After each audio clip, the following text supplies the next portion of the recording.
Welcome to History 210, the Early Middle Ages.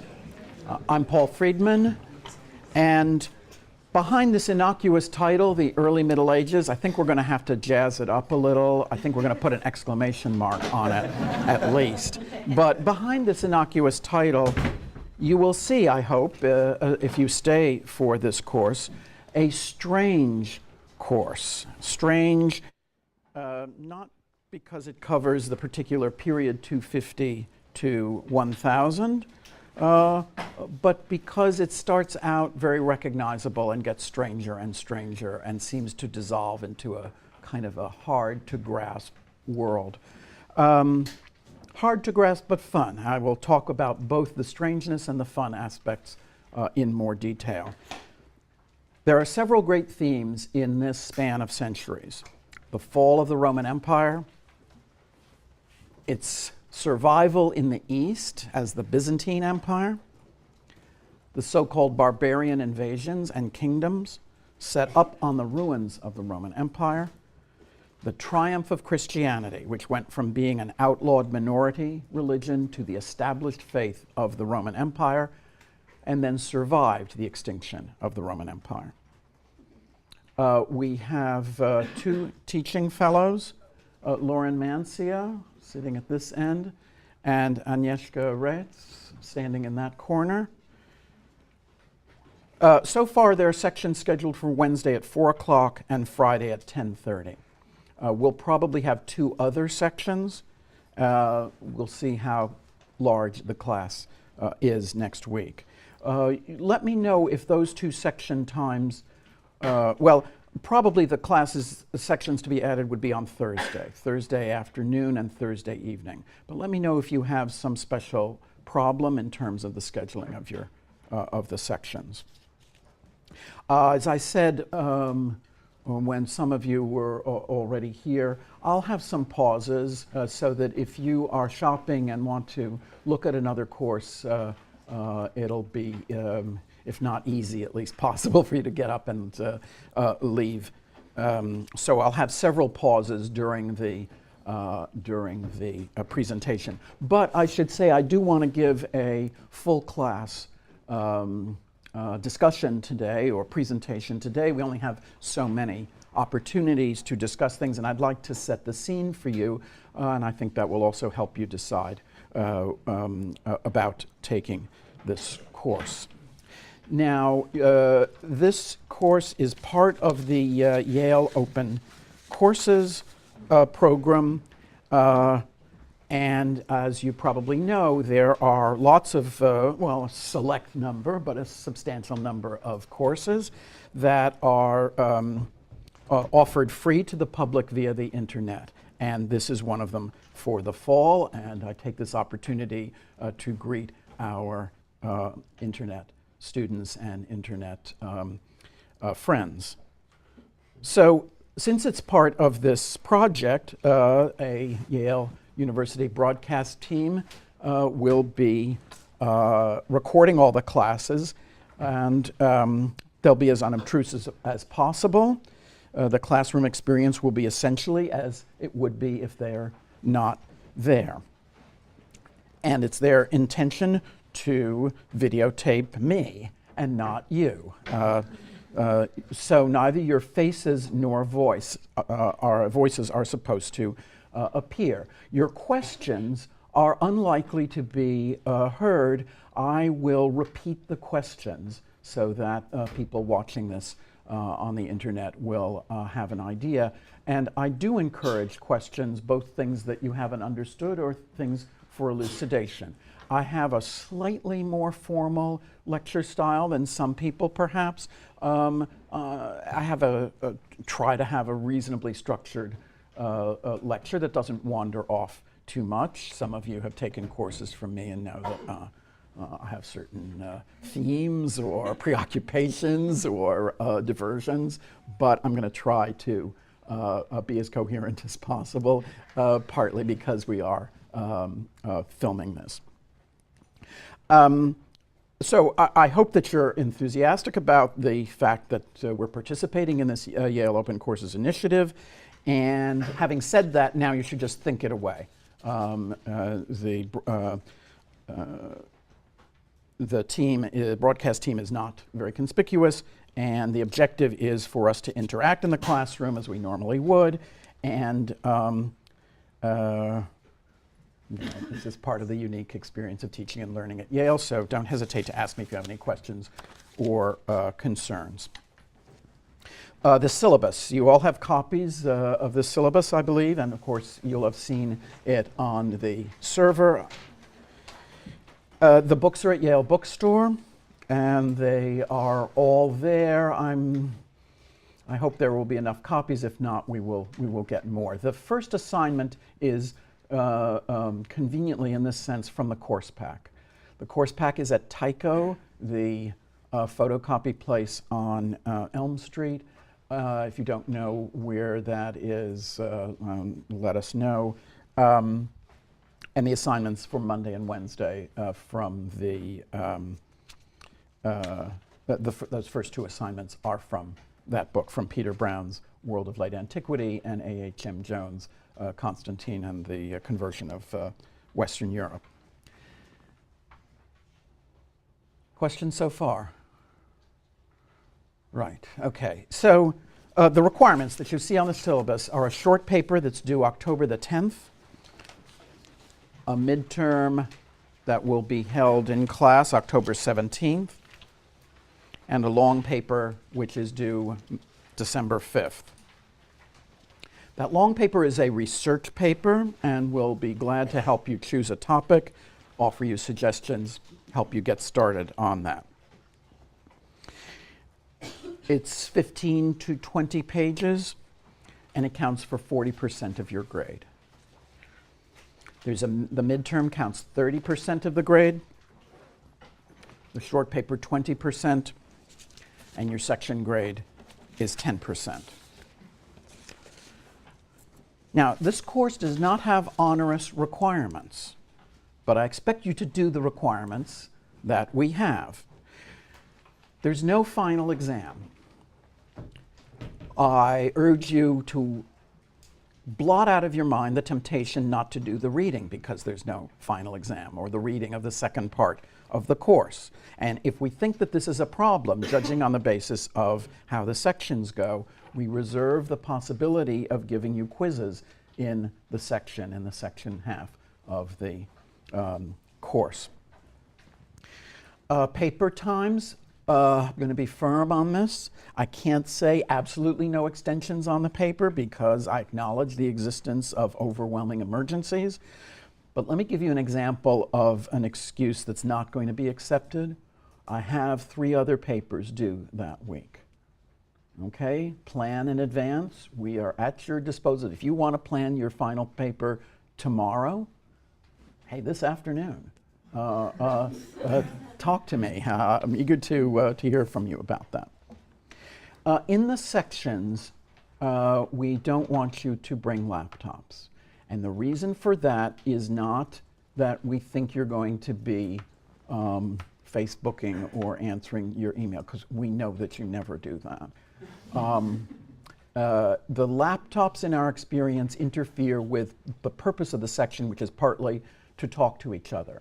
And rather than focusing on the screen and then, in a sense, being a series of archipelago of little islands rather than a section in the sense of give and take and interchange. If you think that that imposes some kind of hardship on you, I think you'll find that it is pleasant. And if there's some technical hardship, let me know. So, logistical questions? Questions about the organization of the course or any other aspect of this? Good, that means that I'm clearer than on some occasions. So if anybody wants to leave now, this is one opportunity. But since it looks like I have your attention riveted, let me introduce the course in terms of its actual content. We are beginning by looking at the crisis of the Roman Empire, and then we will be looking at its peculiar legacy. In the year 1000, where we stop, we will still be dealing with the inheritance of the Roman Empire, the title of Chris Wickham's book, one of the books that we're going to be using a lot. The legacy is peculiar because while the memory of the Roman Empire remains intact throughout the period and beyond, I mean, to this day, the head of the Catholic Church is in Rome. Until 1960, the transactions of the papacy were in Latin. The services of the church were in Latin. The Catholic Church were in Latin, and Latin remains the official language of the Catholic Church in its administrative head. So the most faithful preserver of Rome and its legacy historically is the Catholic Church. And this is a paradox because the church begins its career, indeed its first 250 years, as illegal in the Roman Empire, and indeed there are periodic persecutions where people were punished, including killed, because they were Christians. The most faithful preserver of Rome, however, after the 5th century collapse of the empire in the West, is the so-called Byzantine Empire. The Byzantine Empire, with its headquarters in Constantinople. Despite the fact that it would abandon Latin for Greek in the 6th century and turn into a very different kind of political and cultural entity, the Byzantine Empire went down in flames to the Turks in 1453, still as the Roman Empire. That was its official name to the end. Another heir to the Roman Empire, in a sense, is Islam, which begins in the 7th century, in the middle of our period. I don't have to emphasize to you the historical importance of Islam, but our task is to understand its origin and its astonishing expansion in terms of this era, 250 to 1000, to understand it in terms of its times, and thus how it arises and interacts with the Roman and Byzantine, as well as offstage the Persian empires that it either destroys or weakens in the 7th and 8th centuries. Muhammad was from outside the former empire, from Arabia, and may be said to represent a very different kind of set of ideas. But the power of Islam would, for centuries, be concentrated in areas of the former Roman Empire, the Mediterranean, the Balkans, Egypt, Syria, North Africa. Of course, in the latter, it still is the overwhelming majority religion. And Islam then brings up a sort of question that I'm not going to deal with directly very much, but that will be at the back of our minds, and that is relevance. This is a pre-industrial course. It's in the very pre-industrial category in terms of requirements. It's far away. It's distant. That is part of its appeal, I think, is its, as I said, its strangeness. But the lessons from the material covered in this course are perhaps these, worth thinking about. How perhaps the most successful multicultural empire of Western history, how it did that, how it endured for so long, the success of the Roman Empire, and why it finally failed.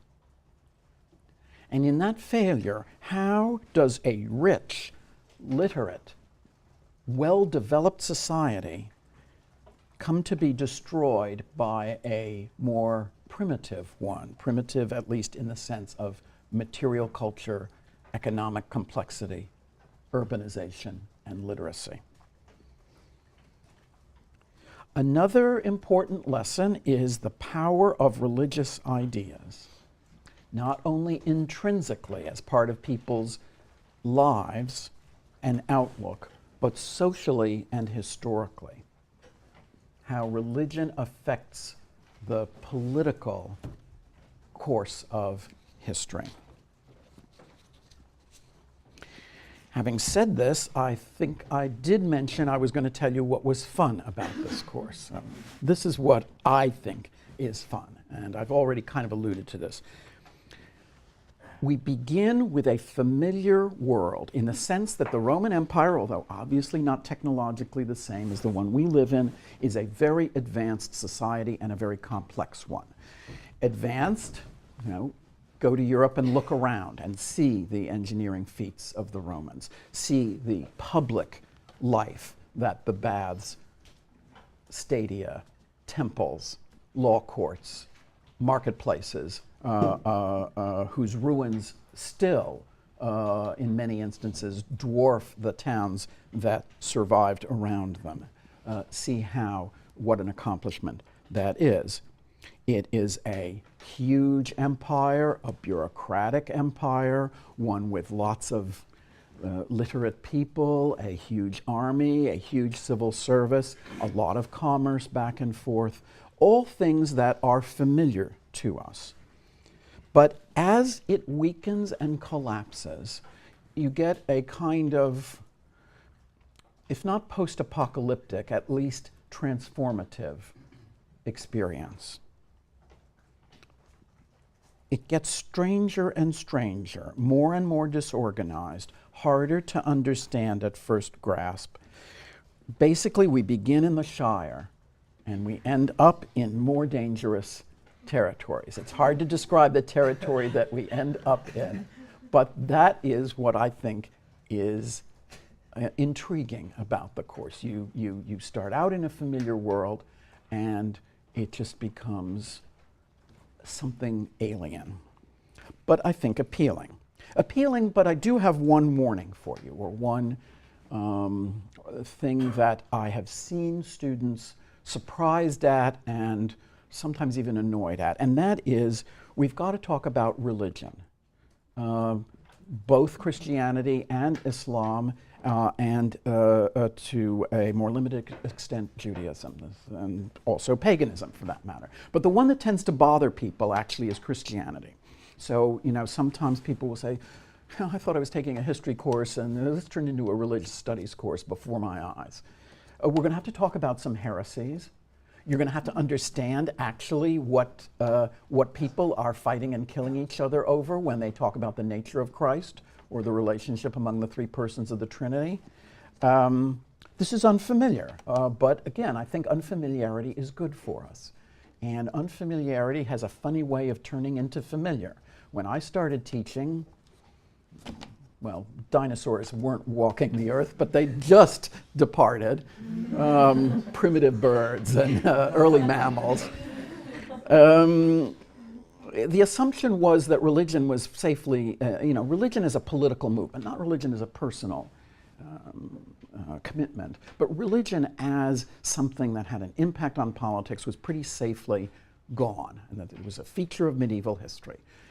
Obviously, the last years have shown us in many ways the power of religious ideas. The power of religious ideas not solely personally, but collectively, not solely as sentiments, but as political movements. So we begin with the crisis of the empire, the first crisis of the empire in the 3rd century AD.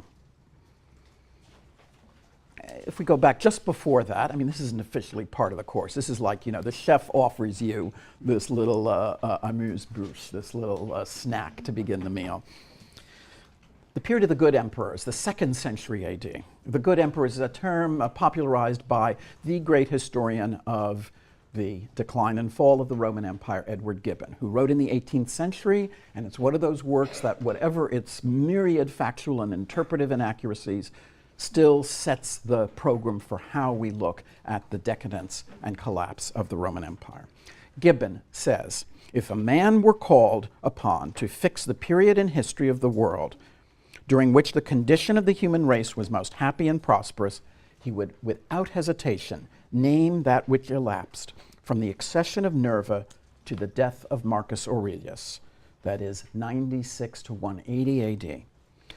He goes on, their united reigns are possibly the only period in which the happiness of a great people was the sole object of government. So it's this period of the so-called good emperors against which the subsequent decline traced in Gibbon's monumental work would take place. Now, as opposed to Gibbon, we're not so confident that the Roman Empire was so wonderful for everybody involved. We have a somewhat more egalitarian outlook than Gibbon. Gibbon never says, oh, well, what about the slaves? Or, oh, hey, what about the peasant? Or, hey, the position of women in society. But more than that, I think we have some more doubt and hesitation as to whether any state, particularly any powerful state, necessarily represents a standard of virtue or happiness. For the poor, the smooth functioning of the Roman government was less important than it was for the propertied classes, because the Roman state, like most states, insofar as it practiced the rule of law, was set up to guarantee property, not rights. And you'll see Wickham, when we come to read him, he emphasizes in the chapter on the burden of rule in the Roman Empire, this is for September 19th, the Roman Empire was not organized to reward ordinary people. To different degrees and at varying times, it did rely on slave labor. This is easy to exaggerate. It's not a slave society. It's not an overwhelmingly slave-owning society, but certainly many of its enterprises involved slavery. Its laws were designed to protect the property of the wealthy rather than to mete out equal justice. Rome was an imperial power, and as I will say in a moment, it was an extraordinarily tolerant one. But it was tolerant as long as you conformed to their image of civilization. Like many great imperial powers, it assumed that there were certain areas of life that were optional. They were very tolerant with regard to religion, for example. But their definition of civilization was being like us. They were generous about that. They would make citizens of people from the Celtic lands of Britain to Egypt. But this meant conforming to a certain set of standards, beliefs, assumptions, and way of life. Another thing that we now would dissent from Gibbon about is the efficiency of the Roman Empire. To Gibbon in the 18th century, the Roman Empire appeared a marvel of efficiency. But really, how could it be efficient? The distances were so long and travel was so slow. This is an empire that took weeks and weeks to traverse in the state of communications. And we know from contemporary times that even with great communications, indeed with instantaneous communications, it's very hard to hold states together. And in fact, one of the things that's happened in the last 50 years is the weakening of the state, strangely enough. Strangely because what people thought was going to happen is what had been going on in the 20th century generally. States had become more and more powerful, more and more dictatorial, more and more tyrannical. And indeed, George Orwell's 1984, written in the post-war era, in the late 1940s, assumes that totalitarianism is what's going to be generalized. In fact, it turns out that the problem is not so much the state. Look at the great states of the mid-20th century. You know, one no longer exists, the Soviet Union, and the other, the United States. Whatever our strengths are, it doesn't seem to be the extraordinary power of the central government, which is in fact much reduced from what it was in, say, 1950 by any measurement. So we have a different idea of the state. We're more aware of the limitations of state power in past times. We're more aware of the discrepancy between the rhetoric of power and that no polity equals the Roman Empire for its ceremonies of power, its architecture of power, its culture of power. But the emperor, in fact, however glorious, however much in the 3rd century was worshipped as a god, his power was limited. His power was limited in terms of enforcement, if not in theory. And this will be important because right from the start we're going to assess the accomplishments of the Emperor Diocletian at the end of the 3rd century and the Emperor Constantine beginning of the 4th century, who may be said to have saved the empire from collapse. The thing about the Roman Empire that is indisputable and does not have a value judgment attached to it is that it was enduring. The Roman Empire lasted for an incredibly long time. It was stable. In the year 410, the Visigoths sacked, plundered Rome. They entered the city of Rome, this so-called barbarian tribe, and they pillaged it. They pillaged it in a fairly orderly way, but nevertheless they pillaged it. This was the first time this had happened in the city of Rome in something on the order of 800 years. The empire itself by this time was nearly 400 years old. The other indisputable accomplishment of the Roman Empire is that it controlled the Mediterranean. The Mediterranean was its center, referred to often as Mare Nostrum, as our sea.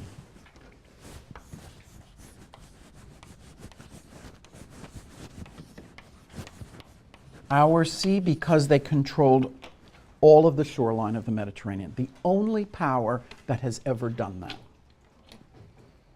There have been great empires, the Ottoman Empire, the Byzantine Empire, the Caliphate,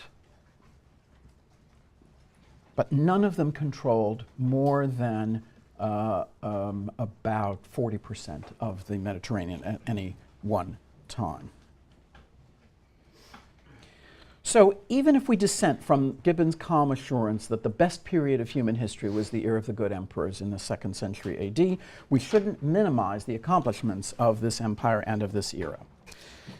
To live in security with respect to both outside enemies and internal disorder, essentially peace and the rule of law, was unusual, and unfortunately it remains so. Rome was an immense empire. It stretched from England to the Sahara, from Spain to Armenia. It had a common language of administration, Latin, and 2 cultural languages, Greek and Latin, understood by the elite from one end of the empire to the other. The cities were not walled until the 3rd century. Gibbon in particular emphasizes the tolerance of Rome, which appealed to his innate anti-clericalism. And as many of you know, his explanation for the fall of the empire was Christianity. It was Christianity that weakened the empire, weakened its elite, turns its attention to foolish controversies over Trinitarian or Christological concerns when they should have been concentrating on the barbarians. This is not accepted anymore for reasons that will become clearer in these first few weeks. And its appeal, though, the idea of toleration, is very important to Gibbon, writing in the 18th century, when Europe had just emerged from centuries of religious wars.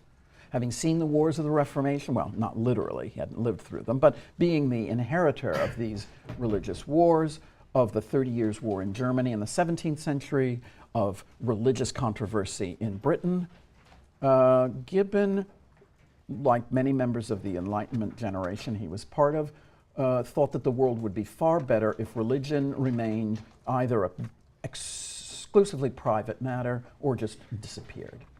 So for him, the villain in history, and in particular the villain in Roman history, is religion. But however tolerant, of course, Rome drew the line at Christianity, for reasons we shall discuss. But it is still historically quite unusual that the empire should have permitted all of these other religions. Indeed, rather than regarding, say, the religions of Egypt as inferior, they simply brought those gods in. Monday, you might worship Zeus. And Tuesday, hey, if you wanted to, see if Isis was going to help you with your impending business deal, why not go and see an Egyptian temple? So it's eclectic. It's a little bit like the way Americans dine out. It makes no sense to most people in most of the world to say something like, "Oh, I don't want Japanese food. I had that for lunch." If you're in Japan, you are expected to have Japanese food for lunch and for dinner. Same with Italian food. The same is true of religion. Most people don't just say, "Oh, I don't want to go to a Presbyterian church this weekend. I'm going to go worship at a Buddhist temple just for change." This is more in the nature of Roman religion. So this kind of tolerance is unusual. So tolerance. Tolerance is a real virtue of the empire, even if it's limited. Real virtue because it's unusual historically. Peace. The Roman Empire spent half of its state budget on the army. On the other hand, no empire this large could be held together by military means alone. It was held together by an elite that shared notions of civilization, that made certain sacrifices for the public good. Those games, the circuses, the competitions, the ceremonies were usually paid for by private people, not by the state, for example. It is an urban civilization with an elite that is urban. The cities held their local gods. They had local administration. They built aqueducts, temples, law courts, all these edifices that I mentioned earlier. It was a cosmopolitan way of life.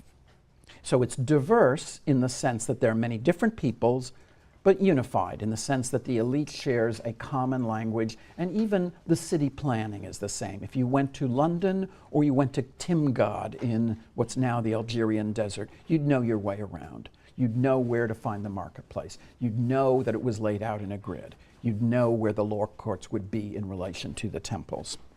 You could find your way, just as, if you get off the interstate, that there'll be a Wendy's or a Denny's or, a Shell station. It would be an exceptional place that didn't have them. If you couldn't find, a Home Depot, even without benefit of technical aids, getting off an exit of the average interstate highway, then, you don't live in America or you haven't been here very long.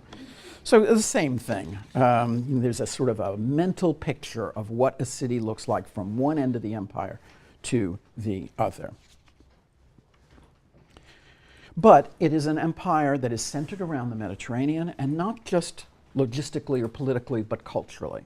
For the Romans, their empire included lands where olive trees didn't grow and where wine grapes didn't flourish. But those places were not places they wanted to live. They wanted to control them, but they were beyond civilization. So a government official on the Danube in what's now Hungary writes home complaining that, quote, "The inhabitants lead the most miserable of lives, for they cultivate no olives and they drink no wine." End of story. And you can imagine there's a certain kind of East Coast discourse on the order of, "They have blueberry bagels out here, I can't live here." Or, the nearest Starbucks is 30 miles away and there's no substitute. This is an impressive empire then. So its flaws. It has an imbalance between the urban and the rural. Not as great as historians once thought, but it is dominated by cities that depend on peasants, but that tend to drain the land of its vitality. It's also imbalanced east-west. Strangely enough, for an empire that was founded in the west, by the time we start, the east is more prosperous. It's more urban, it has more trade, it's better organized, it's more commercial. Another flaw of this empire is its size. It works for a long time, and then when it doesn't work, this becomes a real problem.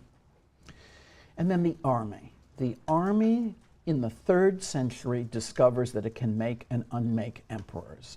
So the immediate crisis of the 3rd century, which lasts from 235 to the accession of Diocletian in 284, is that it has dozens and dozens of emperors. Most reign for less than 3 years, all but one die violently. So the two things are linked: the power of the army to proclaim an emperor and the inability of that emperor to keep his power before the army or an army somewhere in one province or another rises up another emperor and kills the former one. So it's a durable empire, but an unwieldy and in certain respects exhausted one. So in the first part of the course, we're going to look at how this empire functioned, and we're going to look at its two great crises. The first of them, this 3rd century crisis, which involves all these many different emperors, also has invasions from Persia, also has the first indications of barbarian invasions across the frontier of the Danube and the Rhine rivers. But it survives this first crisis, and that is the accomplishment of Diocletian, about whom you're going to be reading. The second crisis, that of the 5th century, is similar in many respects, but more final in its results. The 5th century crisis witnesses the collapse of the Roman Empire in the West, the fall of the Roman Empire of Gibbon, that Gibbon made famous, and that continues to inspire a certain amount of fascination and fear today. So here are some questions that should be in the back of your mind, at least while you do this reading for the first few weeks. When we're talking about the collapse or weakening of the Roman Empire, did this happen because of foreign threats or internal weakness? The rhetorical topos, and it's often invoked with regard to empires in the modern world, is internal weakness. That's because the opponents don't seem very savage or very impressive. But it's not necessarily a given. As I said before, external enemies, even that don't appear to be that imposing, can, under certain circumstances, impress their will on what would seem to be a more powerful empire. To some extent, that is indeed because of internal weakness. But it won't do to exaggerate that. But this is one of the problems. Another problem is continuity versus change. The East survives. The East even flourishes for a while, and even for a while seems to be on the verge of reconquering the West from the barbarians. So how can we talk about the fall of the Roman Empire when, only part of it falls? Another question is, how did the rise of Christianity affect the political and cultural fortunes of the empire? And as I said, Gibbon said it affected its fortunes by, destroying it. But beyond that, I think, oversimple explanation, how did Christianity change the empire? Was this change a catastrophe or a transformation? And how did Christianity triumph? It seems to be so alien to everything Roman. How does it become the official religion of the empire, and how does it become indeed identified with the empire? All of these questions are currently very much debated by historians. I'm not going to have a definitive answer for you. I have certain opinions. I'll present the information basically in accord with that. But this is not something that has been scientifically proven or received universal acknowledgement. So we begin this course with the reign of the Emperor Diocletian, 284 to 305, and we do this because he solved a number of problems which threatened the survival of the empire in the 3rd century. These problems, as I said, instability of rule, Persian invasion, barbarian invasions, and then one I didn't mention, which is inflation. Tremendous economic dislocation. All of these are manifestations of the long-term flaws just mentioned. But the thing about long-term flaws, you can point to long-term flaws in the Soviet Empire or long-term flaws in the British Empire. But why do they manifest themselves when they do? Or to put it another way, why does the empire go on and flourish for a couple hundred years or a few decades and then collapse? Welcome to History 210, the Early Middle Ages. I'm Paul Freedman, and behind this innocuous title, the Early Middle Ages, I think we're going to have to jazz it up a little. I think we're going to put an exclamation mark on it, at least. But behind this innocuous title, you will see, I hope, if you stay for this course, a strange course. Strange, not because it covers the particular period 250 to 1000, but because it starts out very recognizable and gets stranger and stranger and seems to dissolve into a kind of a hard to grasp world. Hard to grasp but fun. I will talk about both the strangeness and the fun aspects in more detail. There are several great themes in this span of centuries. The fall of the Roman Empire, its survival in the East as the Byzantine Empire, the so-called barbarian invasions and kingdoms set up on the ruins of the Roman Empire, the triumph of Christianity, which went from being an outlawed minority religion to the established faith of the Roman Empire, and then survived the extinction of the Roman Empire. We have two teaching fellows, Lauren Mancia, sitting at this end, and Agnieszka Retz, standing in that corner. So far, there are sections scheduled for Wednesday at 4 o'clock and Friday at 10:30. We'll probably have two other sections. We'll see how large the class is next week. Let me know if those two section times, probably the sections to be added would be on Thursday afternoon and Thursday evening. But let me know if you have some special problem in terms of the scheduling of your of the sections. As I said, when some of you were already here, I'll have some pauses so that if you are shopping and want to look at another course, it'll be, if not easy, at least possible for you to get up and leave. So I'll have several pauses during the presentation. But I should say I do want to give a full class discussion today, or presentation today. We only have so many opportunities to discuss things, and I'd like to set the scene for you, and I think that will also help you decide about taking this course. Now, this course is part of the Yale Open Courses program, and as you probably know, there are lots of, a select number, but a substantial number of courses that are offered free to the public via the internet. And this is one of them for the fall, and I take this opportunity to greet our internet students and internet friends.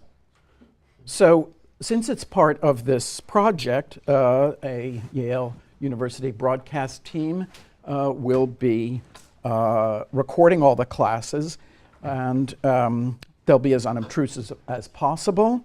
The classroom experience will be essentially as it would be if they're not there. And it's their intention to videotape me and not you. So neither your faces nor voices are supposed to appear. Your questions are unlikely to be heard. I will repeat the questions so that people watching this on the internet will have an idea. And I do encourage questions, both things that you haven't understood or things for elucidation. I have a slightly more formal lecture style than some people, perhaps. I have try to have a reasonably structured lecture that doesn't wander off too much. Some of you have taken courses from me and know that I have certain themes or preoccupations or diversions, but I'm going to try to be as coherent as possible, partly because we are filming this. So I hope that you're enthusiastic about the fact that we're participating in this Yale Open Courses initiative. And having said that, now you should just think it away. The team, broadcast team, is not very conspicuous, and the objective is for us to interact in the classroom as we normally would, and this is part of the unique experience of teaching and learning at Yale, so don't hesitate to ask me if you have any questions or concerns.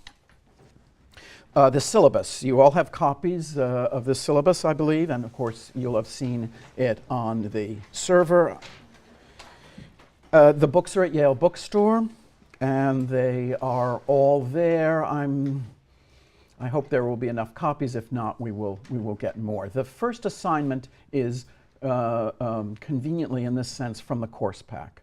The course pack is at Tycho, the photocopy place on Elm Street. If you don't know where that is, let us know. And the assignments for Monday and Wednesday from those first two assignments are from that book, from Peter Brown's World of Late Antiquity and A.H.M. Jones' Constantine and the Conversion of Western Europe. Questions so far? Right, okay. So the requirements that you see on the syllabus are a short paper that's due October the 10th, a midterm that will be held in class October 17th, and a long paper which is due December 5th. That long paper is a research paper, and we'll be glad to help you choose a topic, offer you suggestions, help you get started on that. It's 15 to 20 pages, and it counts for 40% of your grade. The midterm counts 30% of the grade, the short paper 20%, and your section grade is 10%.